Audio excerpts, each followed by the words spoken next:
मैं गाजियाबाद बोल रहा हूँ। मेरी स्थापना 1740 में मुगल सम्राट मोहम्मद शाह के वजीर गाजिउद्दीन ने कोलकाता से पेशावर तक जाने वाले ग्रैंड ट्रंक रोड पर की थी और उनके नाम पर मुझे तब गाजिउद्दीन नगर कहा गया। मुगल काल में मेरे और मेरे आसपास के क्षेत्र, विशेषकर हिंडन के तट, मुगल शाही परिवार के लिए पिकनिक स्थल थे।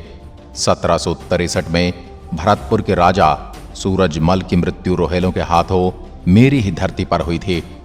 1857 के भारतीय स्वतंत्रता संग्राम में भी मेरी अहम भूमिका रही। मई 1857 में यहां दिल्ली तक जाने वाले हिंडन मार्ग की रखवाली कर रहे सेनानियों का सामना ब्रिटिश सेना के एक छोटी सी टुकड़ी से हुआ था, जिसमें उन सेनानियों की हार हुई थी, परंतु उन्होंने अपने युद्ध कौशल से सभी को हैरान कर दिया था। 1864 में नगर में रेलवे के आगमन के साथ ही मेरे नाम को गाजिउद्दीन नगर से छोटा कर गाजियाबाद कर दिया गया। आज ये जो आप मुझे मॉडर्न रूप में देख रहे हैं, लेकिन मैं हमेशा से स्वतंत्र नहीं था, क्योंकि कई शासकों ने मुझ पर अपनी हुकूमत चलाई और मैं हिंदू राजाओं से लेकर मुगल शासकों के अधीन रहा।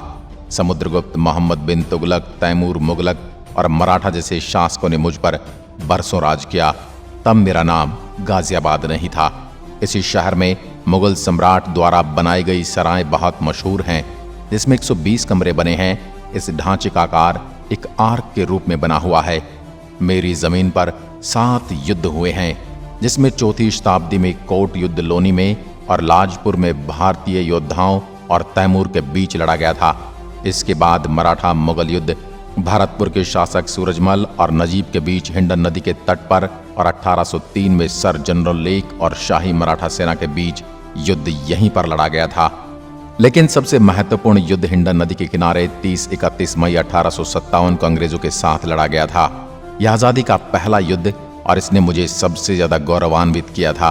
1857 के युद्ध के दौरान पूरे जिले में हर तरफ युद्ध के दृश्य देखे गए थे। मैंने सबसे ज्यादा अंग्रेजों के खिलाफ आवाज उठाई और 1857 में स्वतंत्रता सेनानियों और अंग्रेजों के बीच झड़प भी हुई थी। इस झड़प में मालागढ़ के अमीर शहीद बलिदाद खान के नेतृत्व में जिले के कई गांव इस युद्ध में कूद पड़े और मातृभूमि की बेदी पर अपना बलिदान करके अमर हो गए और पूरे क्षेत्र को पवित्र कर दिया। दादरी के नायक शहीद राजा उमराव सिंह, मुकीमपुर पिलखवा के महान बलिदानी राजा गुलाब सिंह, धौलना के 14 शहीद साहिब सिंह, सुमेर सिंह, किन्ना सिंह, चंदन सिंह, माखन सिंह, जिया सिंह, दौलत सिंह, जिराज सिंह, दुर्गा सिंह, माँ साहब सिंह, दलील सिंह, महाराज सिंह, वजीर सिंह और लाला झनकुमल सिंघल को फांसी दी गई थी। यहाँ रहने वाले लोग देश की स्वतंत्रता के लिए इस जिले के शहीदों द्वारा निभाई गई भूमिका पर गर्व कर सकते हैं। मुझ में किए गए पुरातात्विक अनुसंधान कार्य और खुदाई से पता चलता है कि मैं एक ऐतिहासिक, सांस्कृतिक, पौराणिक समृद्ध शहर रह चुका हूँ। 1313 ईस्वी में सुल्तान मोहम्मद बिन तुगलक के शासन काल में उसने मुझे युद्ध क्षेत्र में बदल दिया था। तैमूर के आक्रमण और यहाँ पर हुए नरसंहार को आज भी मेरे इतिहास में देखा जा सकता है। मैं उत्तर प्रदेश के 75 जिलों में से एक हूँ। उत्तर प्रदेश राज्य का मैं एक औद्योगिक ऐसा शहर हूँ जो सड़कों और रेल मार्ग द्वारा जुड़ा हुआ हूँ। मेरा नाम सुनते ही लोगों की आंखों के सामने बड़े बड़े कारखाने, चिमनियों से निकलने वाले धुएं और सड़कों पर दौड़ते वाहनों की तस्वीरें आ जाती हैं। मैं उत्तर प्रदेश के 5 सबसे डेवलपमेंट शहरों में से एक हूँ। पूरे शहर को अच्छी तरह से एक योजना के अनुसार बसाया गया है। कुछ सालों की पूर्व जनगणना के अनुसार मेरी सीमाओं में 30 लाख लोग रहते हैं, लेकिन आज के समय में यहाँ 50 लाख से ज्यादा लोग निवास करते हैं। यहाँ रहने वाले लोगों का स्वभाव तेज तरार और दबंग वाला है। मैं तेजी से विकसित होता हुआ शहर व एनसीआर का एक हिस्सा भी हूँ और देश की राजधानी दिल्ली से मेरी दूरी मात्र 25 किलोमीटर है।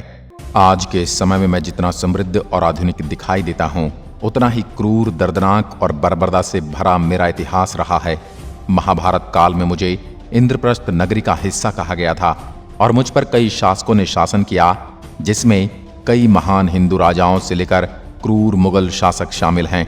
समुद्रगुप्त, मोहम्मद बिन तुगलक और मराठा शासकों सहित अन्य शासकों के अधीन मैं रह चुका हूँ। मुगलों ने मुझे बेहद ही बेहतरीन ढंग से बसाया और मैं 4 दरवाजों के अंदर बसा हुआ हूँ, जिनकी वजह से मैं उत्तर प्रदेश के अन्य जिलों से अलग दिखाई देता हूँ। दिल्ली में जनसंख्या अधिक होने के कारण ये लोग यहाँ आकर बसने लगे। पहले मैं मेरठ का एक हिस्सा हुआ करता था, लेकिन बाद में मुझे मेरठ से अलग करके एक अलग जिला बना दिया गया। साल 1976 में मेरठ को 2 भागों में बांटकर गाजियाबाद जिले का गठन किया गया था। 14 नवंबर साल 1976 में उत्तर प्रदेश के तत्कालीन मुख्यमंत्री नारायण दत्त द्वारा मेरा गठन किया गया। इससे पहले मैं और मेरठ दोनों एक ही जिला थे।